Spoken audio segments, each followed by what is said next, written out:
We have to leave, Damian said with bossy voice. He made it badly because it wasn't a wake-up voice. No, it wasn't. I turned over and kept on sleeping. Now! He shouted from the room's door. It still wasn't the wake-up voice, but sounded like the yellow walk stop, and the fear made me wake up involuntarily. I opened my eyes with difficulty and looked at him. He was standing at the corridor, looking seriously at me. I almost felt his hands dragging me to get me up. I could think that all the night before was a trap, that as I had thought for a fleeting moment, the man was not reliable, that I would give my days a gloomy end.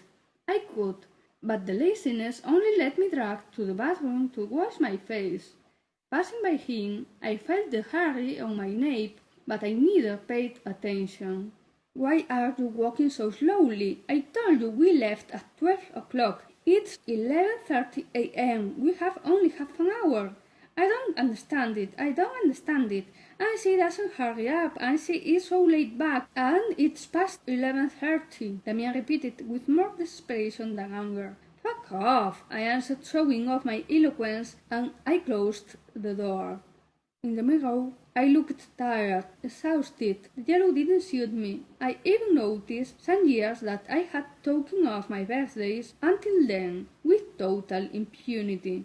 Bloody uniform, I said, dodging the issue. It really didn't suit me, but my bad poor condition wasn't its fault. I had spent all night dreaming of something that was running in my head, and I wasn't able to remember. I woke up as I could, and I went out with strength enough to face my destiny. It's 11:53, Damian told me, hinting that it was too late.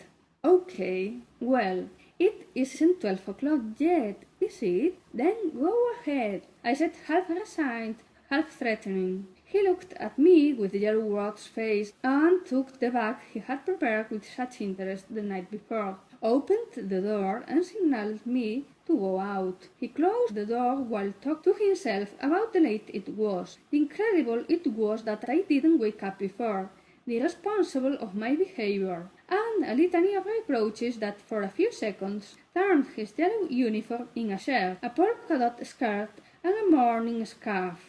Yes, of course, he had become a telling-off old lady.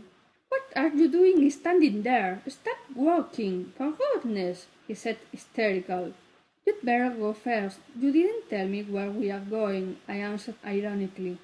The telling-off old lady wrinkled his statuesque figure, made me smile for the first time in that day. I understood it was not a trap what Damian had prepared. He was a victim of the martial discipline. The outgoing nature of the tone of my answer took him off his street-time stature, and at the end he went back to the yellow ward who could smile. We are going to the sea, he said with sweet voice, trying to apologize for his former attitude. What do you mean with the sea? I asked, surprised. We have to go to the sea, he insisted. We will follow the river. I actually tried not to think again that his intelligence was at the level we supposed for the yellow ward, but following the river to the sea didn't seem to be a brilliant plan. That's the way I dreamed it, he added to show me it was the way it had to be. I could tell him that dreams weren't the reflection of the reality.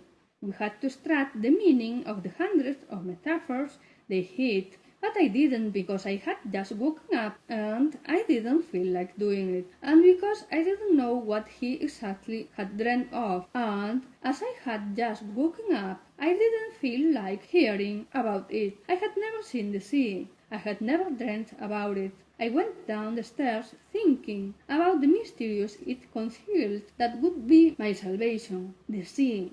Sit up straight, Christ, Damian ordered, grabbing me by the arm and pricked his finger with a probably bad-bended staple.